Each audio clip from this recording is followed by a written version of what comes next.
Sports person की personality है ही नहीं कि ये चीज़ें करना। अगर आपको ये स्टंट्स करने हैं, अगर आप स्पोर्ट्स वूमेन नहीं होती तो आपके ख्याल से आप अभी कहाँ पे होते? छुपाने से कोई फ़ायदा तो है नहीं। एग्जैक्टली। सेकेंडली बात, जो एडमिनिस्ट्रेशन है उनसे इतनी ही गुजारिश करती हूँ। हाय हेलो अस्सलाम वालेकुम, मैं हूं मुनीब। लाल क्रिएशन के पॉडकास्ट में आप सबका खैर मकदम है। उम्मीद करता हूं कि आप सब बखैर और खैरियत से होंगे। आप सबको हमारी टीम की तरफ से, लाल क्रिएशन की तरफ से अस्सलाम वालेकुम। लाल क्रिएशन की एक ऐसा मोटिव रहा है कि ये हमेशा नए नए लोगों को आपके सामने लाए। जो भी मतलब टैलेंटेड लोग हैं, जिनके अंदर चाहे कोई भी टैलेंट हो किसी भी किस्म का या किसी भी प्लेटफॉर्म पे, तो हमारी हमेशा यही कोशिश रहेगी कि उनको आपके सामने पेश करना, उनकी आवाज़ को आपके सामने पेश करना। और इसी के साथ साथ आज के हमारे स्पेशल गेस्ट है, जो कि मैं बताऊंगा स्पेशली लड़कियों के लिए एक इंस्पिरेशन रहने वाली है, होने वाली है। क्योंकि अगर हम देखेंगे आज के टाइम में लड़कियां बहुत ज़्यादा मतलब हर किसी में आई थिंक आगे ही रहती है, स्पेशली स्टडी में वो आगे रहते हैं। बट ये स्टोरी कुछ अलग रहेगी। अलग क्या रहेगी वो आप खुद जानोगे, इसी के मुंह से खुद सुनोगे आप कि मतलब ये कैसे आपकी लाइफ के लिए एक इंस्पिरेशन रहेगी। ठीक है, तो हमारे साथ जुड़े हैं पुलवामा के काकापुरा इलाके से शीबा अशरफ, जिसने हाल ही में थंग था मार्शल आर्ट में गोल्ड मेडल हासिल किया है नेशनल लेवल पे। सो शीबा, अस्सलाम वालेकुम। सो सबसे पहले आपका बहुत बहुत शुक्रिया कि आपने अपना कीमती टाइम देने के लिए। एंड सबसे पहले आप मुझे बताया अपने बारे में, आप कैसे खुद को डिस्क्राइब करोगे, मतलब अपने बारे में लोगों को बताएगा थोड़ा सा कि। मेरा नाम शीबा अशरफ है, मैं काकापुरा से बिलोंग करती हूँ। रिसेंटली जो मैंने नेशनल खेला उत्तराखंड में, वहाँ पे मैंने गोल्ड मेडल जीता। मतलब उसका क्रेडिट मेरे पेरेंट्स को जाता है और मेरे कोच को, जिनने मेरे को बहुत ज़्यादा सपोर्ट किया। एडमिनिस्ट्रेशन का हमें कोई सपोर्ट नहीं रहता है यहाँ ज़्यादा, बट उम्मीद करती हूँ कि वो आगे हमें सपोर्ट करे। मतलब ऐसे बहुत सारे नेशनल्स दिए हैं मैंने, जिनमें मैंने ऑलरेडी 3 गोल्ड लिया है, 3 सिल्वर और 2 ब्रॉन्ज। हर एक जगह मैं गई, अदर गेम्स में भी, रग्बी जैसे मैंने खेला है, फ्लोर बॉल, थ्रो बॉल, इनमें भी मैंने नेशनल लिया है। बट एडमिनिस्ट्रेशन हमें कोई सपोर्ट नहीं मिलता है। मुझे बताइए, ये जो थंग था खेल है आपकी लाइफ में कैसे आई, आप इसकी तरफ कैसे गए और इसकी क्या अहमियत रही है आपकी ज़िंदगी में? मतलब जब मैं 4th क्लास में थी ऑलमोस्ट में, जब मैंने देखा मेरी दोस्त खेलने जा रही थी, उसने बोला आ जाओ आप भी, मैं गई उनके साथ। तो वो काकापुरा ग्राउंड में प्रैक्टिस कर रहे थे ऐसी, जो हमारे कोच उनके घर में। तो मुझे थोड़ा बहुत लगा नहीं मैं कर सकती हूँ, पहले पहले मुझे लगा ये बकवास है। फिर जब मैं उसको जानने लगी तो मुझे लगा नहीं यार, इसमें कुछ है। मतलब इतना इंटरेस्ट बढ़ गया, मुझे स्टडी से ज़्यादा थंग था पे फोकस आ गया। अच्छा, यू मीन कि आपका पहले से ही मतलब नहीं था नहीं इसमें, था इसमें। आप किसी दोस्त की वजह से गए तो धीरे धीरे इंटरेस्ट बढ़ गया आपका? हाँ, उस दोस्त ने तो गेम छोड़ी, मैंने कंटिन्यू की। अच्छा, उसने छोड़ी। हाँ, उसको नहीं लगा इसमें, बट मुझे इतना इसका हो गया है कि घर वाले पहले मेरे को सपोर्ट नहीं करते थे, नहीं जाना है। बट मैं इतनी इसके साथ कनेक्टेड हो गई, मुझे लगता था जाना ही जाना। आप स्टडी भी करते हो? जी। अच्छा, स्टडी पे कोई मतलब असर पड़ा इस चीज़ खेल के साथ, मतलब या नहीं, कैसा कंटिन्यू कैसे करना पड़ा मतलब? मैं करती थी, इसके 2 घंटे अलग देती थी, स्टडीज़ अलग करती थी, उनका टाइम अलग था। अब मैं 4th क्लास में थी, तब तो उतना प्रेशर नहीं था स्टडीज़ का। राइट नाउ आप किस क्लास में हो? अभी मेरा 2nd ईयर चल रहा है। तो पढ़ाई पे कोई मतलब असर पड़ता है इस खेल की वजह से? नहीं, या खेल पे कोई असर पड़ता है पढ़ाई की वजह से? हाँ, ये रिसेंटली जो मेरा नेशनल हो गया, मेरे एग्जाम्स चल रहे थे, जिसकी वजह से मैंने अपने 2 पेपर्स मिस किए नेशनल के लिए।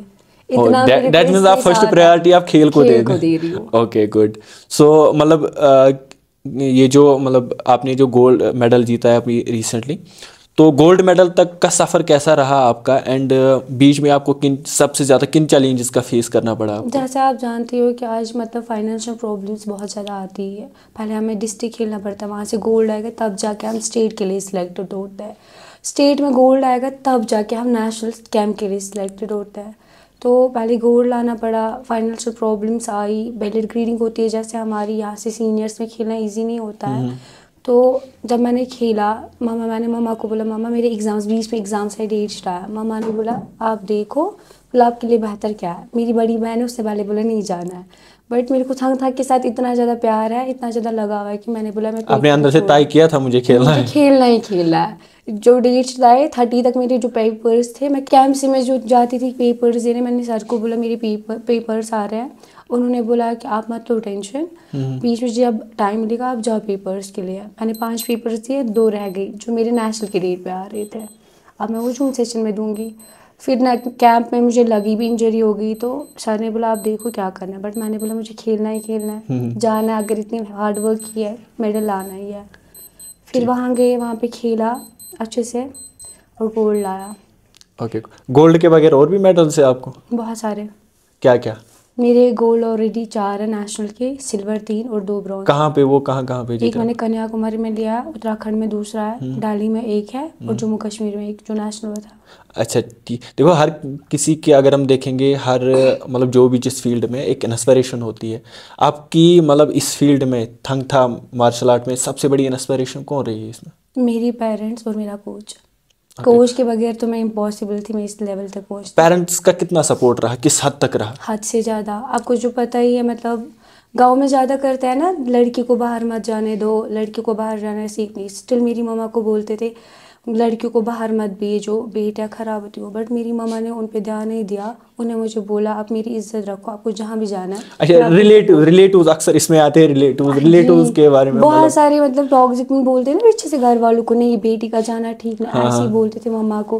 बट मेरी छोटी मम्मा, नज़र से देखते हैं कि मतलब लड़के मेरी को ज़्यादा मम्मा नहीं। ने वो नहीं माना। उसने Exact. बोला कि नहीं आप जाओ, मेरी इज्जत रखो, आपको जहाँ जाना है मैं आपको जाने के लिए परमिशन दे रही हूँ। स्टिल मेरे पेरेंट्स ने बहुत ज़्यादा सपोर्ट किया। बिल्कुल। सो जब आपने आई थिंक जब आपने गोल्ड मेडल जीता तो घर वालों का कैसा रिएक्शन था, स्पेशली आपका दोस्त, आपके दोस्तों का, एंड उन मतलब रिलेटिव्स का जो आपको मतलब वो रोकते थे इस चीज़ से, कैसा जी, रिएक्शन रहा मेरे उनका? वेट में तो मतलब 5 फाइट्स थी, मतलब 4 बंदे थे हम। तो जब मैंने पहली फाइट खेल ली तो वो नॉकआउट फाइट थी। जब दूसरी फाइट तो वो भी मैंने अच्छे से खेली। जब मैंने जीता तो पहला कॉल मैंने अपने पापा को किया, क्योंकि उनको बहुत ज़्यादा शौक है। स्टिल उन्होंने बहुत सारे कॉल्स किए थे, क्या क्या फ़ाइट हो गई पूछते थे। मैंने बोला अभी नहीं हो गई। तो उनको मतलब अलग ही खुशी थी सबको। मेरी मम्मा इतनी खुश, वो दुआएं दे रही है सबके लिए वहाँ से मुझे। मतलब उस माँ के टाइम मुंह से मेरे को, हमेशा दुआएं निकलती जी है उस सबकी। टाइम मेरे को लगा कि जैसे मैंने पता नहीं क्या किया है। मतलब वैसे मेरे पेरेंट्स रिएक्ट दे रहे थे वहाँ से। उतनी खुशी मैंने कभी नहीं देखी है। कंपटीशन के वक्त इंसान नर्वस होता है, बहुत बहुत ज़्यादा ज़्यादा। होता है ना। उस चीज़ को कैसे हैंडल किया, कैसे हैंडल किया आपने मैं उस तो चीज़ को? सच ही बताऊंगी, मतलब इतनी नर्वस थी। आसाम है, मणिपुर जिनकी खुद की गेम है, उनके साथ कंपटीशन है। मैं बहुत ज़्यादा नर्वस होती हूँ फाइट से पहले, नेशनल लेवल पे। ठीक। स्टेट विटेट भी मेरे को डर नहीं होता है, क्योंकि पता होता है इंसान को कि हम कैसे खेलते हैं। बस मैंने एक चीज़ किया है, ईयरबड्स लगा के मैं कुरान सुन रही थी। सीरियसली मेरे को ओके। नींद पड़ी थी। स्टिल उसके बाद मेरी फ़ाइट हो गई, तो इंशाल्लाह अच्छा ही आया। ये जो थंग था, क्या लोगों को इसके बारे में एक अवेयरनेस होनी चाहिए? ऑब्वियसली गर्ल्स को ज़्यादा होनी चाहिए, क्योंकि एक सेल्फ डिफेंस है। अगर एक लड़की इसमें जाएगी वो बहुत कुछ हासिल कर सकती है इससे। क्योंकि आजकल आप देख रहे हो सारे बच्चे ड्रग्स की ओर जा रहे हैं, एग्जैक्टली। चोरी हो सब। मेरे हिसाब से अगर बच्चे स्पोर्ट्स में आएंगे उससे उनके बेहतर है लिए स्पोर्ट्स से। स्पोर्ट्स बेहतर है। अगर उनको फाइनेंशियल प्रॉब्लम्स है, जैसे कि बहुत सारे बच्चे हैं जो खेलना चाहते हैं, स्टिल फाइनेंशियल प्रॉब्लम्स की वजह से वो नहीं आते गेम्स में।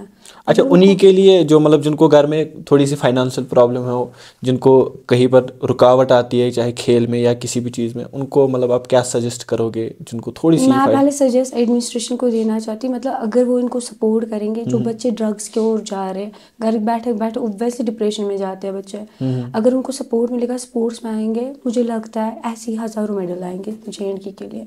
आगे क्या प्लान्स है आपके, मतलब आप क्या इंटरनेशनल कंपटीशन में मतलब जी, हिस्सा लोगे? मैं बस एडमिनिस्ट्रेशन से गुजारिश करती हूँ, अगर वो हमें मतलब फाइनेंशियल प्रॉब्लम जो हमें होती है उसमें हेल्प करेंगे, इंशाल्लाह मैं इंटरनेशनल में भी गोल्ड लाना चाहती हूँ। इंशाल्लाह। सो आपके ख्याल में अगर हम देखेंगे लड़कियां, जो मैंने पहले ही बताया कि लड़कियां आई थिंक हर किसी फील्ड में आजकल आगे जाते जी, हैं, स्पेशली स्टडीज़ में आगे जाते हैं। एंड इस खेल की वजह क्या लड़कियों को मतलब खेल में हिस्सा लेना चाहिए? क्या उनका फ्यूचर है स्पोर्ट्स में? ऑब्वियसली है, क्यों नहीं है। ऐसी कितनी सारी इंस्पिरेशंस है, जैसे सानिया मिर्ज़ा, वो भी एक लड़की थी। जब एग्जैक्टली। वो इतने आगे पहुंची, जैसे आफरीन हैदर है, वो अभी कहाँ पे है। बहुत सारे बच्चे ऐसे हैं कि जो लड़कियां है बहुत आगे। अगर सपोर्ट मिलेगा, पेरेंट्स का सपोर्ट चाहिए, एक लड़की कहीं भी पहुंच सकती है। एग्जैक्टली, बस सपोर्ट होना चाहिए एक लड़की जी। के पीछे। बट अगर हम देखेंगे ना, आज के टाइम में लड़कियों को एक वे नहीं मिलता है कि हम जी। कैसे स्टार्ट करें, किस फील्ड में जाए। तो उनके लिए मुझे लगता है बेहतर है अगर उनके लिए कोई आगे आए, या आप ही की स्टोरी देखकर सुनकर वो थोड़े से इंस्पायर हो, उनको एक वे मिलेगा अच्छे से कि हमें कैसे करना है। आपकी हॉबीज़ क्या क्या है जो आपको मतलब लाइफ में रिलैक्स करती है? मैं कभी कभार घर में सिंगिंग भी करती हूँ, मतलब हाँ, जो चीज़ें गाते भी हो? थोड़ी नाइस। बहुत, मतलब खुद के साथ, मतलब मैं ज़्यादा अकेले रहना पसंद करती हूँ इन टाइम, जब मैं डिप्रेशन या कुछ भी हो जाए, मतलब अकेला फील करना चाहती हूँ, अकेले रहती हूँ बहुत ज़्यादा। अगर आप स्पोर्ट्स वुमेन नहीं होती तो आपके ख्याल से आप अभी कहाँ पे होते? स्टडीज़ के साथ। स्टडीज़ के साथ? हम्म। क्या सब्जेक्ट आपको सबसे ज़्यादा पसंद है? मैं तो अभी पढ़ रही हूँ, इंग्लिश ही मेरा है, हम्म। आर्ट्स से अभी, बट आगे जाके मेरे को यूपीएससी का ड्रीम है। यूपीएससी। सो अभी जाकर आप ज़्यादा फोकस स्टडी पे करोगे या अपने स्पोर्ट्स में? अभी तो मैं ज़्यादा फोकस अपने स्पोर्ट्स पे कर रही हूँ। Okay, good, very nice. Studies भी चल रही है ठीक ठाक। तो बट ज़्यादा focus first priority sports? Sports okay, good. एक राज के साथ जुड़ी हूँ मैं। अच्छा, आप लोगों को क्या मैसेज देना चाहेंगे लास्ट में, स्पेशली उन लड़कियों को जो अपनी लाइफ में कुछ स्टार्ट करना चाहती है बट उनको एक वे नहीं मिलता, उनको कोई ज़रिया नहीं मिलता? या आप एडमिनिस्ट्रेशन को क्या मैसेज देना चाहते हैं, लोगों को क्या मैसेज देना चाहते हैं अपने ज़रिए? फर्स्ट बात ये है कि अगर किसी को वे ढूंढना है, यहाँ पे खुद ही रास्ता ढूंढना पड़ता है, क्योंकि आजकल यहाँ पे कोई रास्ता दिखाता नहीं है। अगर आपको एक रास्ता मिलेगा, अगर किसी को लगता है कि मैं टैलेंटेड हूँ, मेरे हिसाब से उसको अपना टैलेंट दिखाना चाहिए, छुपाने से कोई फ़ायदा तो है नहीं। एग्जैक्टली। सेकेंडली बात, जो एडमिनिस्ट्रेशन में उनसे इतनी गुजारिश करती हूँ, ऐसे बच्चों को सबको सपोर्ट कीजिए जो आगे हमारे JNK के लिए इससे ज़्यादा मेडल्स लाए। ज़रूरी नहीं कि स्पोर्ट्स में भी, बिल्कुल। हर एक एंगल में। स्टडीज़ में आगे बच्चा आधे छोड़ते हैं स्टडीज़, क्योंकि फाइनेंशियल प्रॉब्लम्स। अगर वो इनको मतलब हेल्प करेंगे, मुझे लगता है बहुत सारे ऐसे टैलेंटेड बच्चे होंगे JNK से जो आगे अपनी कंट्री को भी रिप्रेजेंट कर सकते हैं। अगर हम देखेंगे लड़कियां, मतलब आई थिंक ये डरती है बहुत ज़्यादा, बहुत। आई थिंक सो मुझे लगता है, बट जब ये अपने रूप पे आते हैं तो फिर ऊपर वाला ही जाने, वो अलग बात है। आई थिंक ये डरती है, मतलब अगर किसी के अंदर कोई चाहत होती है, वो ये देखता है कि मतलब हम क्या माने, हम क्या माने, बोलते हैं ना, रिलेटिव्स क्या बोलेंगे, दोस्त क्या बोलेंगे, घर वाले क्या बोलेंगे। कुछ लड़कियों को सपोर्ट वो करना चाहती है अपनी लाइफ में बहुत कुछ, बट सपोर्ट नहीं रहता है। मैं इतना ही बोलूँ कि लोगों का काम है बातें करना, वो तो बंद नहीं होगा, लेकिन उस पर ध्यान मत दो। अगर उनके पेरेंट्स उनको सपोर्ट करते हैं, मुझे लगता है कि वो आगे बहुत जा सकती है। बस मस्ट इसमें पेरेंट्स का सपोर्ट। अगर पेरेंट्स का सपोर्ट नहीं, एक लड़की कहाँ जाएगी? एग्जैक्टली, सबसे पहले पेरेंट्स का सपोर्ट जी, होना पहले चाहिए, पेरेंट्स का सपोर्ट है। फिर चाहे फिर लोग वो कुछ भी कहे। लड़की अगर वो टैलेंटेड है, उसको फिर वे खुद ढूंढना है, मुझे किस वे में जाना है। अगर एक बच्चा गलत वे चुनता है, वो गलत ही जाता है, सही चुनेगा सही जाएगा। और एक चीज़ आई थिंक जो कश्मीर में सबसे ज़्यादा होती है, वो होती है कि मतलब फॉर एग्जांपल अगर आपको आर्ट्स में इंटरेस्ट है, स्पोर्ट्स में इंटरेस्ट है, आपको घर वाले भाई फोर्स मेडिकल में भेजते हैं। गेटिंग में बट ये एक घर वालों की प्रॉब्लम है। जरूरी नहीं कि हर बच्चा हर एक चीज में टैलेंटेड एग्जैक्टली। हो। जिसमें वो, मुझे लगता है मेरे पेरेंट्स बोलते हैं, जिसमें आप टैलेंटेड हो, जिसमें लगता है आपको आप कर सकते हो, आप उसी में जाओ। यहाँ पर कश्मीर में ज़्यादा देखा ही होती है, फलानी ने वो किया आप भी आप जाओ। भी वो कर लो। जरूरी नहीं कि वो बच्चा बेचारा उसमें कुछ कर पाए। आपको घर वालों ने कभी बोला था आप मेडिकल ले लो, उसने ले लिया आपकी मेरी दोस्त? मम्मा पहले बोलती, मुझे भी खुद मेडिकल में इंटरेस्ट था, बट वो तो फाइनेंशियल प्रॉब्लम्स थी पहले घर में, कुछ मैंने नहीं लिया। फिर मेरे को चाहत हो गई यूपीएससी के लिए, जिसमें मेरे को सबों ने समझा अगर आपको चाहत है आप आर्ट्स ले लो, आगे ग्रेजुएशन कर लो, उसके बाद आप पढ़ लो इसके लिए। फिर ज़्यादा मैं स्पोर्ट्स की तौर गई। अब मेरे पेरेंट्स का बहुत ज़्यादा मुझे सपोर्ट है, ड्यू ज़्यादा मेरी मम्मा मेरे को बहुत ज़्यादा सपोर्ट करती है। अदरवाइज़ मामा बोलते हैं ना, मतलब बातें सुननी पड़ती हैं उनको, बट वो कभी नहीं सोचते ऐसा क्या वो क्या बोलेंगी। वो बोलते हैं मुझे आप जाओ, आप कर सकते हो, आप जाओ।